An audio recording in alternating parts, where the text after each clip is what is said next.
Muito bem, nós estamos aqui para mais uma aula do curso da ETAD, da Escola de Educação Teológica das Assembleias de Deus, e estamos estudando essa matéria tão importante que são os evangelhos.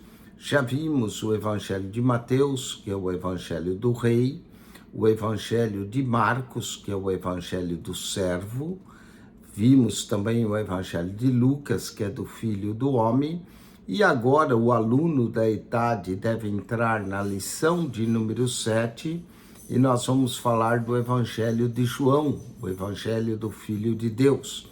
Os três primeiros, Mateus, Marcos e Lucas, são chamados de evangelhos sinópticos. Sinópticos é uma palavra grega, sim, quer dizer em conjunto, não é? Óptico, vistos em conjuntos. Mateus, Marcos e Lucas são evangelhos sinópticos porque eles são bem parecidos. João é considerado o evangelho complementar ou suplementar. João foi escrito mais tarde, enquanto que Mateus, Marcos e Lucas foram escritos nos anos 60, ou seja, 30 anos após a morte de Jesus, para a primeira geração de discípulos do Senhor e crentes que criam em Jesus. Já o Evangelho de João foi escrito lá pelos anos 90, ou seja, quase 60 anos depois da crucificação de Jesus, e é a segunda geração de crentes. O Evangelho de João é também o evangelho, o quarto evangelho, ele é considerado o evangelho mais espiritual, onde ele apresenta Jesus de uma forma mais espiritual. Vamos então, lição 7.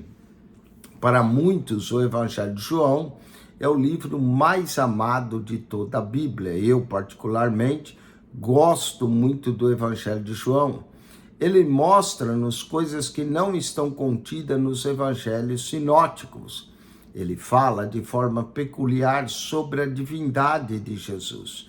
Enquanto que Mateus começa com a genealogia de Jesus, aquela luta de José para receber Maria, Marcos já começa Jesus adulto, indo ser batizado por João. Lucas começa com o nascimento primeiro de João Batista, a visita de Maria, Isabel. E João não, João começa no princípio era o verbo estava com Deus e o verbo era Deus. E o verbo se fez carne e habitou entre nós. Portanto, João enfatiza a divindade de Jesus. João trata-nos de verdades profundas com respeito ao Salvador do mundo. João também fala da vida eterna, da vida abundante, que veio através de Cristo, que morreu por nós. João também diz outros assuntos. O Evangelho de João tem diversos assuntos, não tem um único tema. Promove em João a vida espiritual da igreja. Os evangelhos sinóticos dão bastante ênfase no fato histórico da pessoa de Cristo. Já João não, João promove essa vida espiritual. Esse evangelho foi escrito durante o tempo em que a heresia começou a manifestar na igreja, o ebionismo, o docetismo e as primeiras sementes de gnosticismo. 70 anos aproximadamente, quase que foi escrito, porque foi lá pelo ano 90, 60 anos depois de Cristo ser crucificado, a igreja era um organismo e uma organização. Já começavam a aparecer os primeiros dogmas, credos e doutrinas, começavam a ser formulados por líderes da igreja, mas alguns pregavam e ensinavam heresias. Então, o Evangelho de João chega para combater alguns falsos ensinos, dando a preeminência à pessoa de Jesus. João, cremos que ele é o discípulo amado que relata no Evangelho, relata ainda pequenos detalhes que privara como mestre decisivo do seu ministério, tais como a transfiguração, a agonia no jardim de Getsêmani. Foi ele, o discípulo amado, que cremos que é João, que reclinou no peito do mestre durante a ceia pascual. Ele acompanhou também Jesus em seu julgamento, enquanto que os outros discípulos fugiram. E coube a ele também a responsabilidade de estar ao pé da cruz e receber aquela ordem de Jesus para cuidar da mãe de Jesus. Pode-se dizer que o Evangelho de João é o santo dos santos no templo da verdade. Podemos também notar a singularidade de João. Somente João relata o primeiro ano do ministério de Jesus. Somente João relata também os grandes discursos de Jesus, como o novo nascimento, a água da vida, o pão da vida, o bom pastor, a luz do mundo. São sermões que aparecem em João. João também narra 8 milagres de Jesus, 6 dos quais não encontramos no sinótico. E João relata o maior dos milagres, que é a ressurreição de Lázaro. Em João descreve que Jesus é o Filho de Deus. E João escreveu esse evangelho para que nós creiamos que Jesus é o Filho de Deus e para que, crendo nisso, tenhamos vida em seu nome. Encontramos também em todo o livro a tríplice revelação acerca de Jesus, manifestando como a vida eterna, a luz eterna e o amor eterno. Vamos encontrar a vida eterna em João capítulo 1, verso 19 até o capítulo 12. Em João 13, 17, vamos encontrar a luz eterna. E João 18 a 21, o amor eterno. Vamos ao esboço da lição. No texto 1, nós vamos tratar o autor e o tema desse evangelho. No 2, nós iremos falar da natureza do verbo divino. No texto 3, iremos falar da manifestação desse verbo divino. No 4, o ministério público do verbo divino. E no 5, a oposição do verbo divino. Vamos ao texto de número 1, autor e tema. O autor do quarto evangelho é atribuído a João. Quem era João? João era filho de Zebedeu, irmão de Tiago, Marcos capítulo 1, 19. João era pescador, cresceu na cidade de Betsaida, que era perto da Galileia. De acordo com João, capítulo 18, verso 15, João conhecia o sumo sacerdote de Jerusalém. Foi, a princípio, discípulo de João Batista. Depois tornou-se um dos mais chegados discípulos de Cristo. João e seu irmão Tiago receberam o nome de Boanerges, que quer dizer filhos do trovão, indicando assim seu zelo, muitas vezes movidos pelo temperamento impulsivo que eles possuíam. Eles eram galileus, impetuosos, cujo zelo não era disciplinado e era algumas vezes mal orientado, como João quis que descesse fogo do céu e consumisse os samaritanos, Lucas 9, 54. João permaneceu em Jerusalém até aproximadamente o ano 66 depois de Cristo, quando foi então que mudou para Éfeso antes da destruição do templo em Jerusalém. Conforme a história, João assumiu o bispado da Ásia Menor e foi bispo na Ásia Menor por 25 anos. João escreveu 5 livros do Novo Testamento. Somente Paulo vai exceder a João no número de livros. Acredita que João escreveu o Evangelho, as 3 cartas, 1ª, 2ª e 3ª João, e o livro do Apocalipse. Aonde foi escrito o Evangelho segundo João? Os historiadores dizem que o Evangelho de João foi escrito na cidade de Éfeso, na Ásia Menor, entre os períodos do ano 80 ao ano 95, aproximadamente no ano 90. Nessa época, Pedro e Paulo já haviam sido martirizados. Acredita-se que Paulo morreu em torno do ano 67 e Pedro no ano 68. Jerusalém também tinha sido destruída no ano 70 pelas tropas do general Tito, né, que governou para a destruição do templo.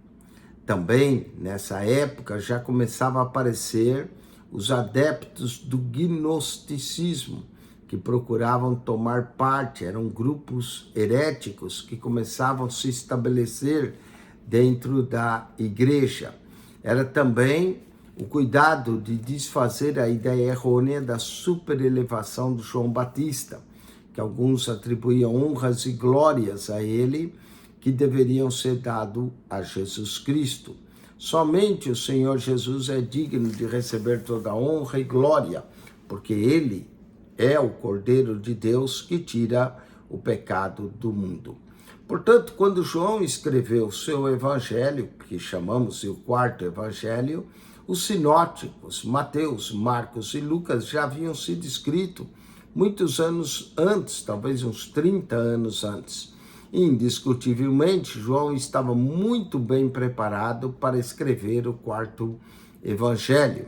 Portanto, além de ter convivido com o mestre, ele também se privara da companhia da mãe de Jesus em sua casa. Lembre-se que ao pé da cruz, Jesus mandou que ele tomasse conta de sua mãe, e João a recebeu em sua casa.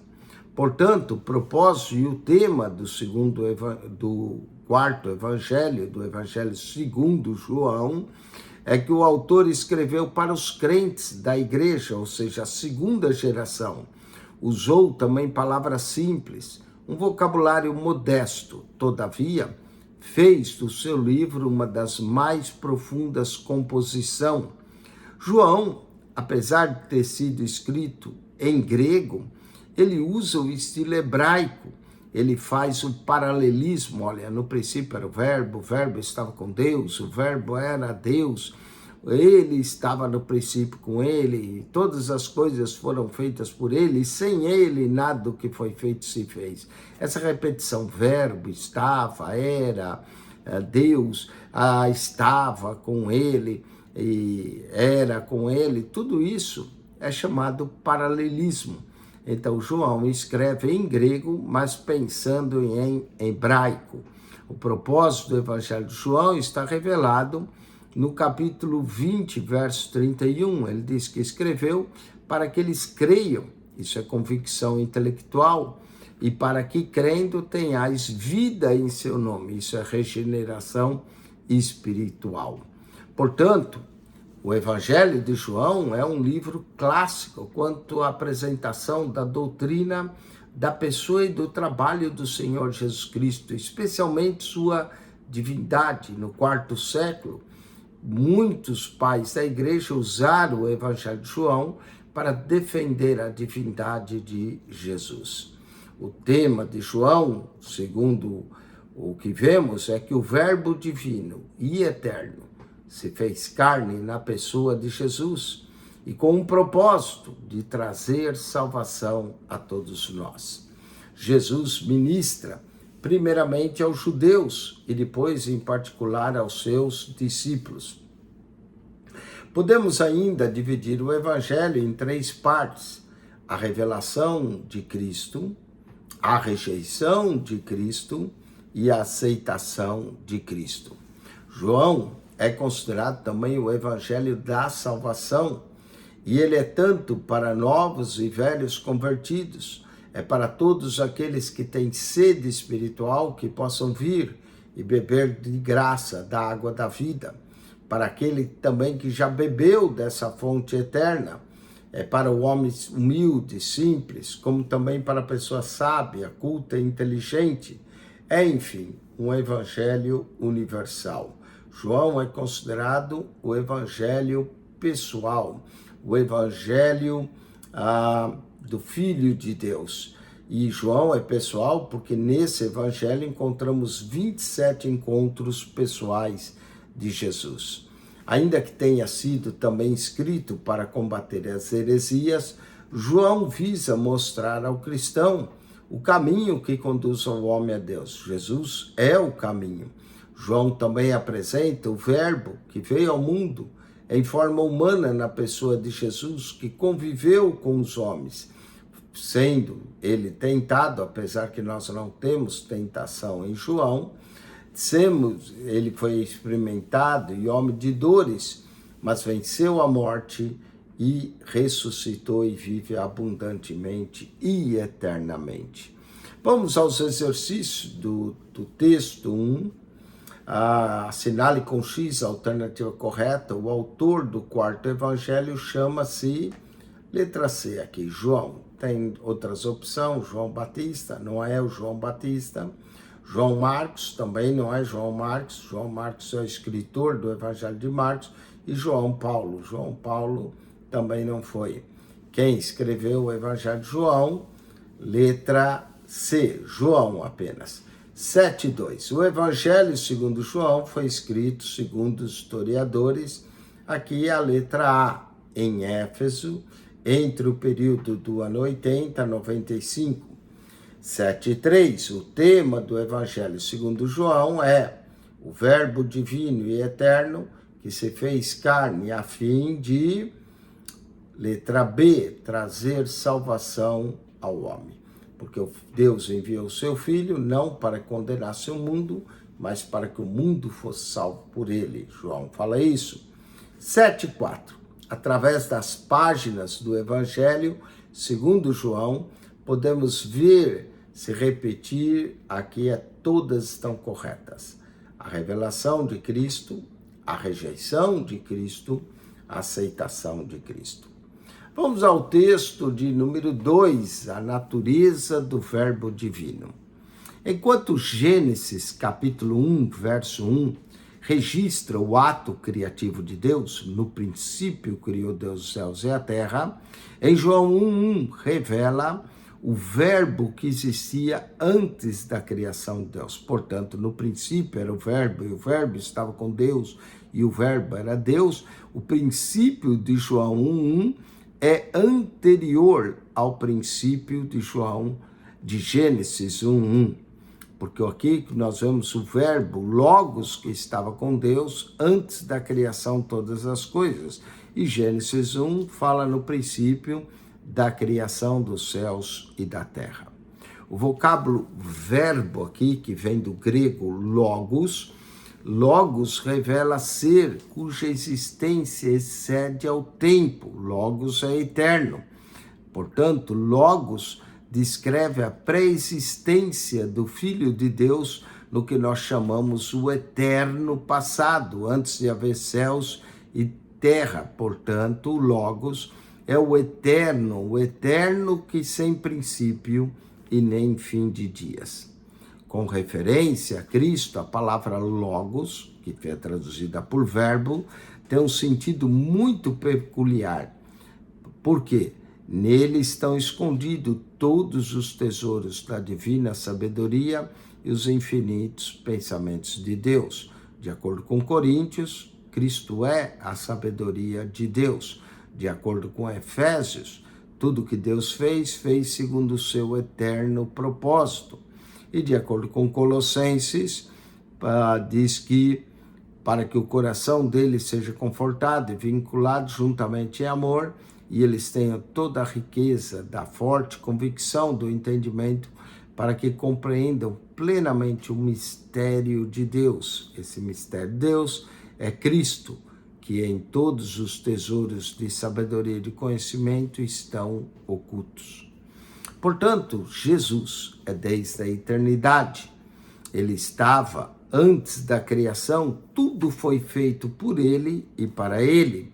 Sobre a unção do Espírito, João aplicou a palavra exata, o vocábulo logos, verbo, o único capaz de expressar aos judeus e aos gregos a natureza divina e verdadeira de Jesus.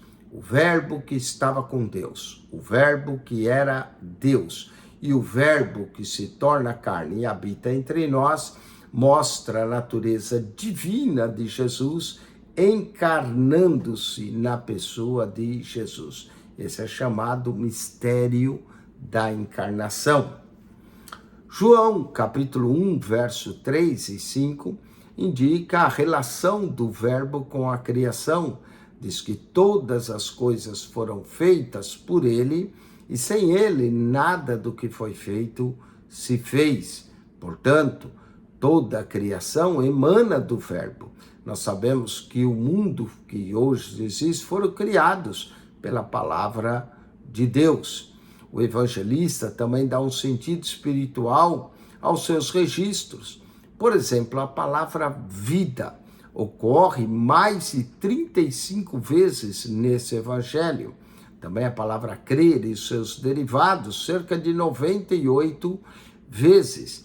A palavra luz é encontrado pelo menos 21 vezes no evangelho, e a palavra luz está conectada com vida.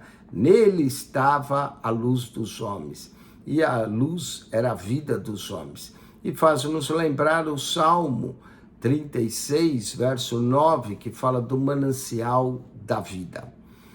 Diz também em João 5 que a luz resplandece nas trevas, mas as trevas não compreendem a luz. João, de uma certa forma, ele é dualista. Ele fala de luz e trevas, crer e não crer, de andar na luz e andar nas trevas. Então, existe um dualismo no Evangelho de João. Vamos no relacionar a coluna A de acordo com a coluna B. Traduz o vocábulo logos no grego. 7.5 seria a letra C, verbo, é a tradução do vocábulo logos no grego, verbo, letra C. Onde estão escondidos infinitos pensamentos de Deus? Letra D, em Cristo está escondido todos os tesouros da sabedoria. 7.7, que João, ao fazê-lo expressar a sua natureza divina e verdadeira aos judeus e gregos. Aqui ele quis fazer expressar aplicando o vocábulo verbo. Então a resposta correta seria a letra A, 7.7, letra A. 7.8, diz, sem ele, nada do que foi feito se fez. Aqui, sem ele, seria a letra B. Sem o verbo divino, nada do que foi feito se fez. E 7.9 é considerado subtema do Evangelho de João.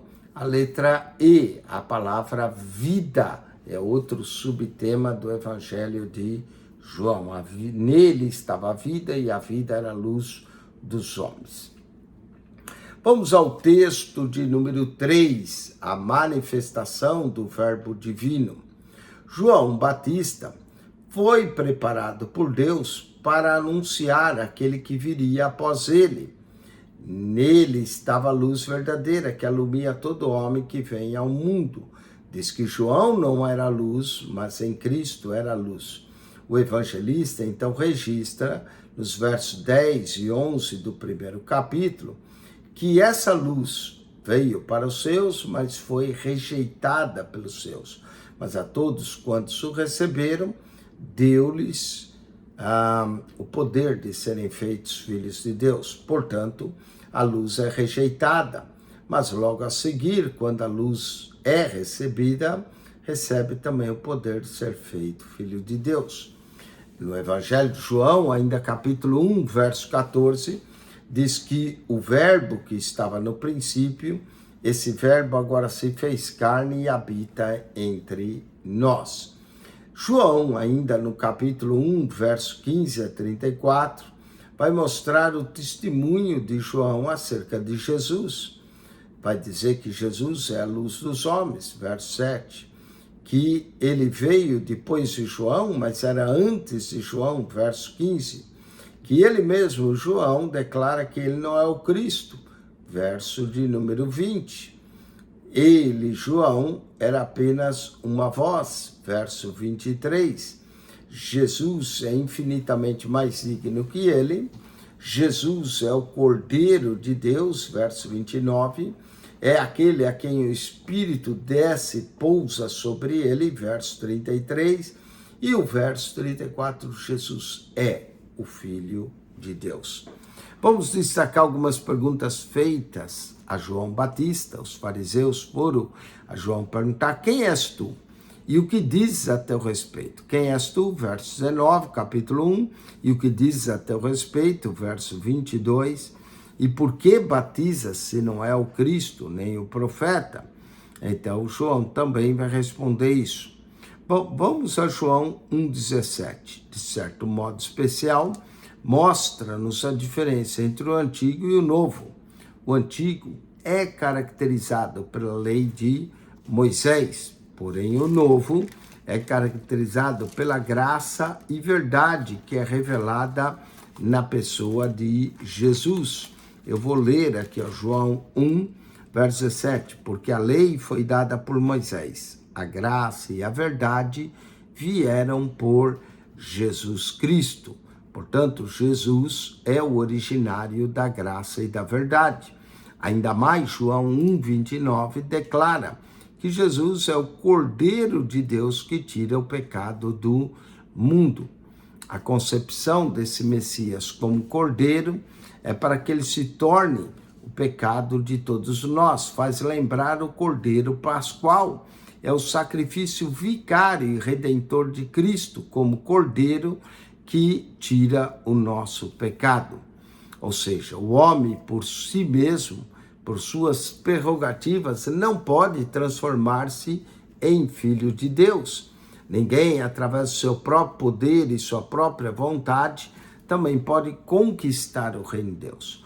Esse é um privilégio concedido pelo próprio Deus. E é por isso que diz que o Verbo se fez carne e habitou entre nós, cheio de graça e verdade. Essa afirmação mostra que esse Verbo divino é que veio trazer a salvação. E aqueles que o rejeitam perdem a bênção, mas aqueles que aceitam é dada a glória da filiação com o Pai eterno. Deu-lhes o poder de serem feitos filhos de Deus. Portanto, o Verbo encarnado corresponde também espiritualmente à vida e à luz do Verbo eterno. No Antigo Testamento, o povo de Israel viu a glória do Senhor em Êxodo 16:10, Êxodo 24:17, Êxodo capítulo 40, verso 34, e essa glória estava presente no tabernáculo, através das divisões que havia, o propiciatório, o lugar santo, o santo dos santos. Mas esse tabernáculo que revelava a presença de Deus entre o povo, diz em João 1,14 que o Verbo se fez carne e armou a sua tenda entre nós, no original grego, né? Que foi traduzido e habitou entre nós, mas o correto ali no original grego é armou a sua tenda entre nós. Então aqui não se trata da glória de um rei humano ou de um imperador, mas se trata da glória de Deus, do amor imensurável e indescritível de Deus, que trouxe a manifestação do Verbo divino, trouxe-nos graça e verdade e nos assegura a vida eterna. Muito bem, vamos aos exercícios do texto 3, que diz: marque C para certo e E para errado. Vamos lá, temos a primeira: Jesus Cristo foi antecedido em seu ministério por João Batista, que segundo o plano de Deus, veio preparar o caminho do Filho. Certo, aqui a 7:10 está certo. 7:11. João Batista deixou claro aos judeus que Jesus Cristo é desde a eternidade. Sim, João diz que ele viria depois dele, mas que era antes dele. Portanto, Jesus é desde a eternidade. 7:12. Segundo o evangelista João, em João 1:17, o Antigo Testamento caracteriza pela lei de Moisés, enquanto o Novo, pela graça e verdade divina que emana de Jesus Cristo. E aqui está certo novamente. João 17 diz que a lei foi dada por Moisés e a graça e a verdade vieram por Jesus. Então até agora tudo certo. 7:13. No tabernáculo, o povo de Israel pôde ver a glória de um rei humano e um imperador poderoso, certo? Viram a glória, não, aqui está errado, viram a glória de Deus, não de um rei humano e um imperador. Então a 7:13 está errada. Vamos ao 7:14, falar agora do ministério público do Verbo Divino. João, capítulo 1, verso 35 a 51, mostra uma das primeiras visitas de Jesus à Judéia e o recrutamento dos primeiros discípulos. Enquanto os evangelhos sinóticos se ocupam mais com o ministério de Jesus na Galileia, no evangelho de João, o quarto evangelho, ele caracteriza pelo ministério de Jesus na Judéia. Na verdade, Jesus vai à Judéia e retorna, não é? 2 milagres que ocorrem no evangelho de João ocorrem na cidade de Caná da Galileia. Um foi a água em vinho, transformada num casamento, e o outro foi a cura de um oficial à distância. Mateus, por exemplo, após a narrativa do batismo, fala que Jesus foi para o deserto para ser tentado pelo diabo. Mas em João, nós não temos tentação. Também vemos no verso 36, João Batista apontando para Jesus como Cordeiro de Deus, o que faz que 2 dos seus discípulos, cremos que um André, porque a Bíblia fala, e o outro seria João, não é? Eles acabam seguindo a Jesus. E confirmado, eles passam o dia com Jesus, e depois André foi procurar seu irmão Pedro, a quem o achou. Então nós temos aqui no primeiro capítulo o recrutamento dos discípulos, mas um a um vai vindo, né? Natanael, Felipe, um a um vai vindo, não é, a Jesus para aprender das Escrituras. Dos milagres que ocorrem nos evangelhos, né, os 4 evangelhos relatam um total de 35 milagres de Jesus, nós vamos ver que pelo menos 8 deles se encontram no evangelho de João. Vamos ver os milagres. Eu vou relacionar todos os milagres do capítulo 1 ao capítulo 11. Esses milagres são chamados de sinais miraculosos que apontam a quem Jesus é. Por exemplo, a água é transformada em vinho, faz lembrar quando Moisés transformou, tocou, feriu as águas e elas viraram sangue. Então, nós vamos listar os milagres que é relacionado em João, não é? Esses 8 milagres. Primeiro, a água transformada em vinho, João 2, verso 1 a 11, e mostra que Cristo pode transformar nossas vidas. Segundo, a cura de um filho de um oficial do rei. Isso aconteceu novamente próximo a Caná da Galileia. João 4, 46 e 54. Vemos também a cura do paralítico no tanque de Betesda, que estava lá há 38, não estava no tanque há 38, mas que era paralítico há 38 anos e era levado e posto no tanque aguardando o movimento das águas.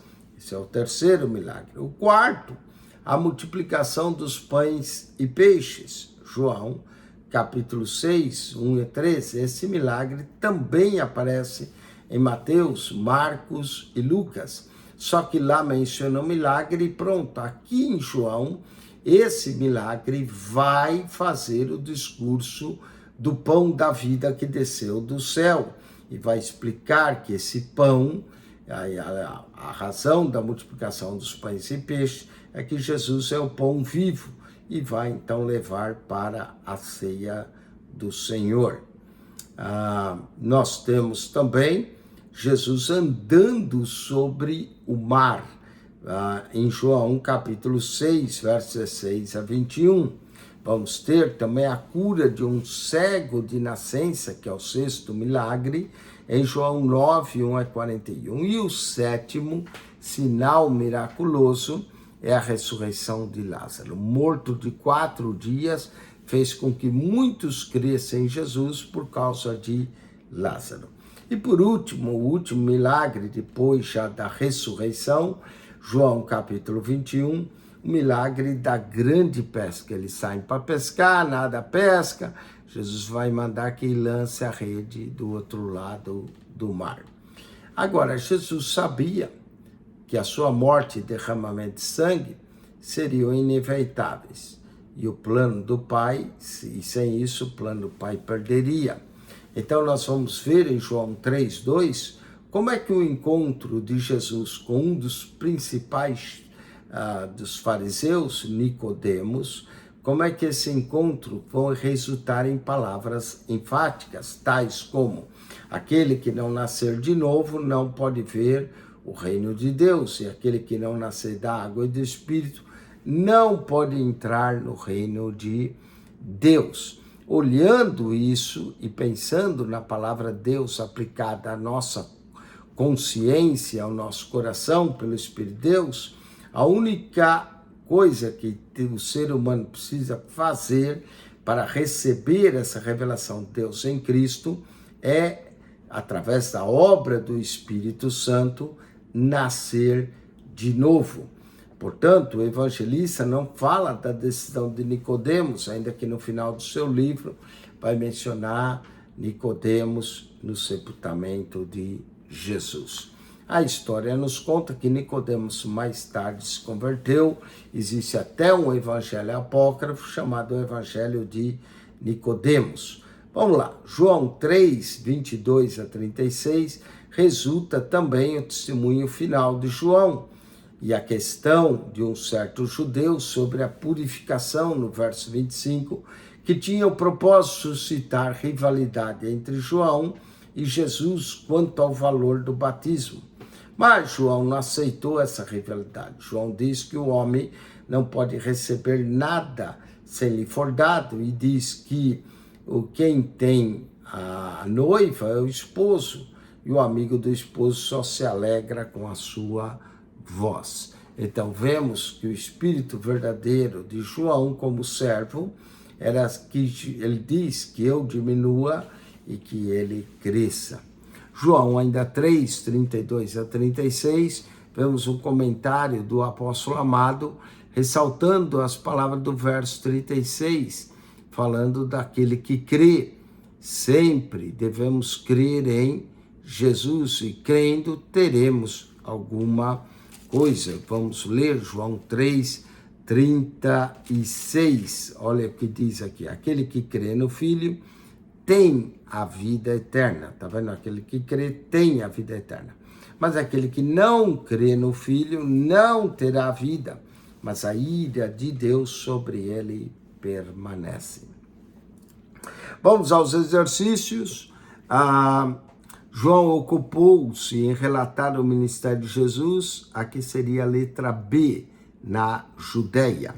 7:15, João Batista apresentou Jesus como, letra A, Cordeiro de Deus, que tira o pecado do mundo. 7:16, aqui seria só Cordeiro de Deus.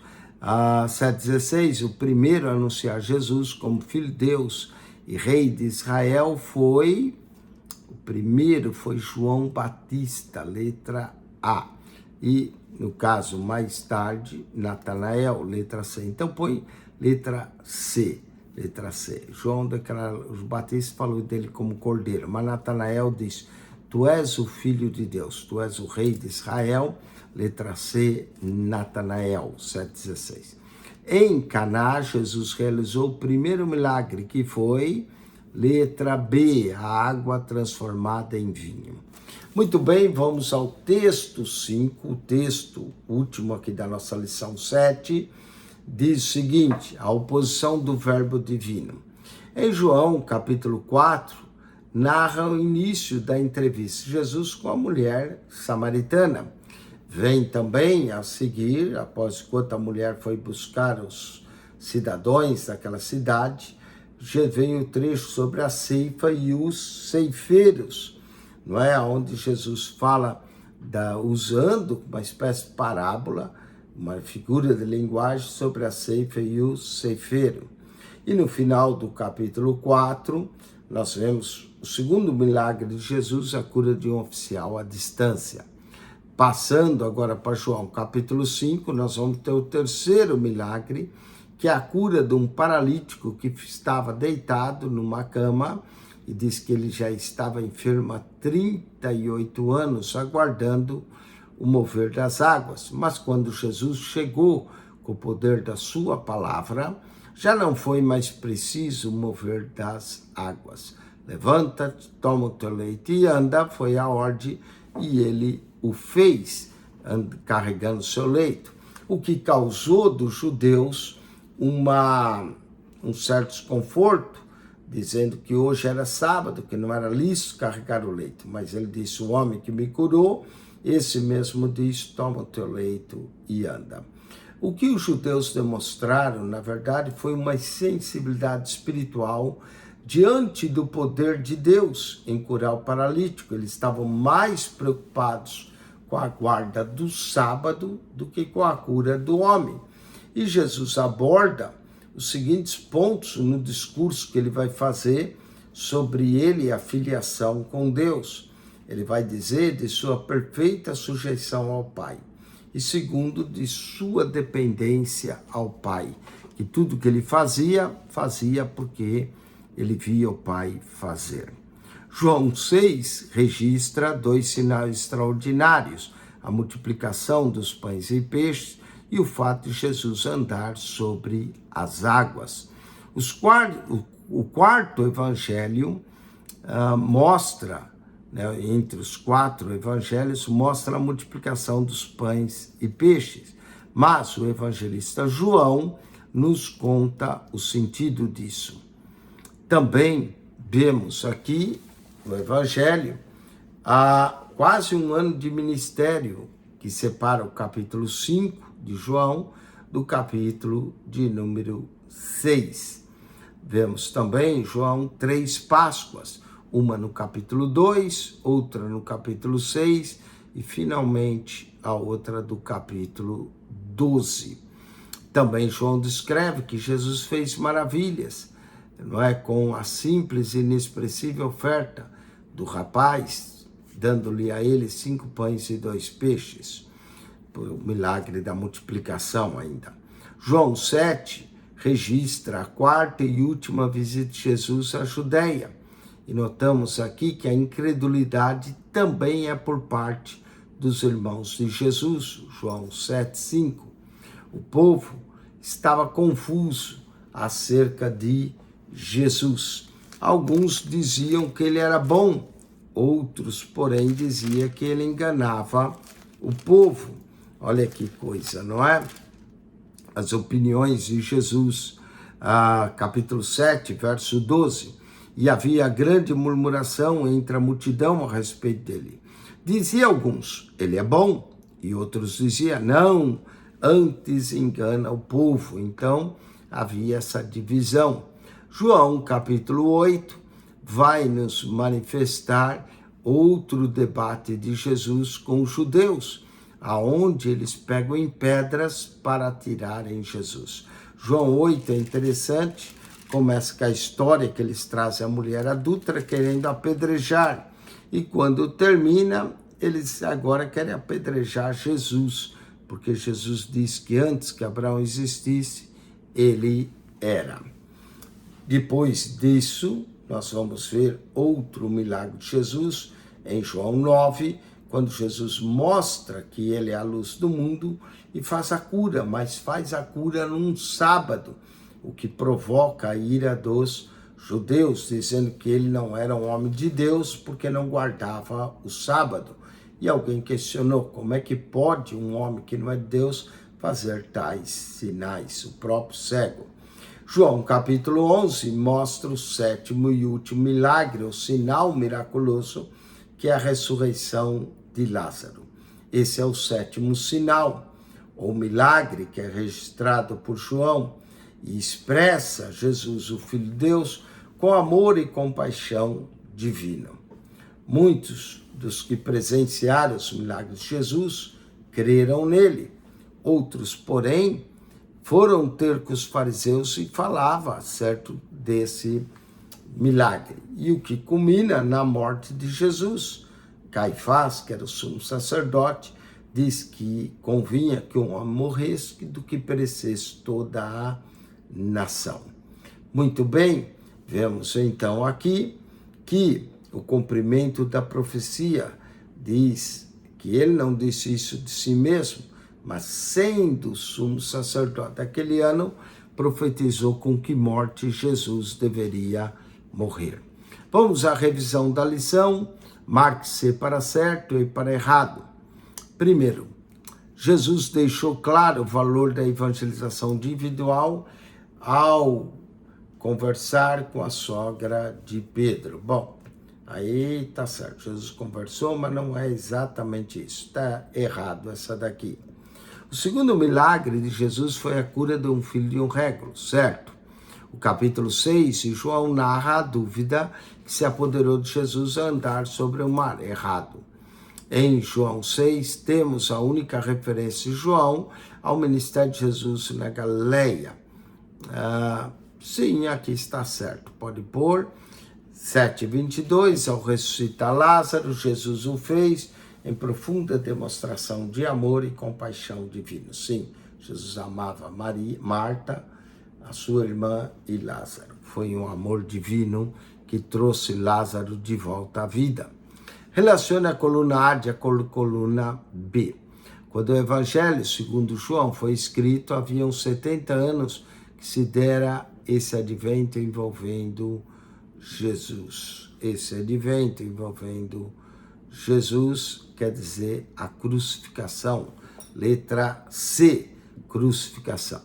Após a destruição de Jerusalém, no ano 70, passou a ser perseguido pelos romanos, não é? A letra A, a igreja passou a ser perseguida. 7:25, o verbo é mais preciso vocábulo usado por João, a fim de expressar aos judeus e aos gregos essa particularidade. Letra B, a natureza divina. Conforme João 1,14, no princípio estava com Deus e tornou-se carne, essa é a letra E, o verbo. E finalmente, 7:27, a expressão sem derramamento de sangue, não há expiação de pecados, constitui-se no âmago, segundo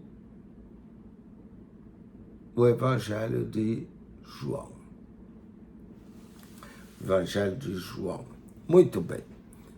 Vamos agora a um pequeno intervalo e depois nós voltamos com a lição 8 e o teste de número 4. Aproveite para tomar uma água, ir ao banheiro, quarto de banho, 10, 15 minutos, tome um café e nós voltamos para a lição de número 8. Que Deus te abençoe, espero que você tenha gostado dessa primeira parte do Evangelho de João. Amém.